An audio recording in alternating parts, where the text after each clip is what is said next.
হঠাৎ হিজাব পরে এই কেমন বার্তা দিলেন শবনম বুবলি। হ্যালো ভিউয়ার্স, বিস্তারিত জানতে চ্যানেলটি সাবস্ক্রাইব করে সম্পূর্ণ ভিডিওটি দেখতে থাকুন। সুপ্রিয় দর্শক, ঢাকায় চলচ্চিত্র আলোচিত অভিনেত্রী শবনম বুবলি হাজারো সিনেমার কাজে ব্যস্ত থাকেন, মাঝে মধ্যে সরব থাকেন নিজের ভেরিফাইড ফেসবুক পেজে। তেমনই কিছুক্ষণ আগে তার ভেরিফাইড ফেসবুক পেজে বেশ কয়েকটি ছবি পোস্ট করেছেন। পোস্ট করা ছবিগুলোর ক্যাপশনে দিয়েছেন, আমাকে দেখতে কেমন লেগেছে।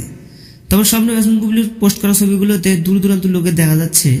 এক ফটো দেখা যাচ্ছে হিজাব মাথায় দিয়ে দাঁড়িয়ে রয়েছে, অন্য এক ফটো দিচ্ছে নানান অঙ্গি ভঙ্গিতে বলতেছে যে আমাকে দেখতে কেমন লেগেছে। তবে সর্বশেষ সব কয়েকটা ফটোতে দূর দূরান্ত লাগছে শবনম বুবলিকে, আর হিজাব পরেই শবনম বুবলিকে খুব স্টাইলে দেখা যাচ্ছে।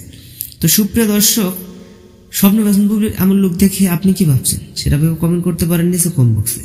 এই ছিল আজকের ভিডিওটি ভালো লাগলে লাইক দিন, আপডেট খবর পেতে আমাদের সাথে থাকুন। অসংখ্য ধন্যবাদ পুরো ভিডিওটি উপভোগ করার জন্য।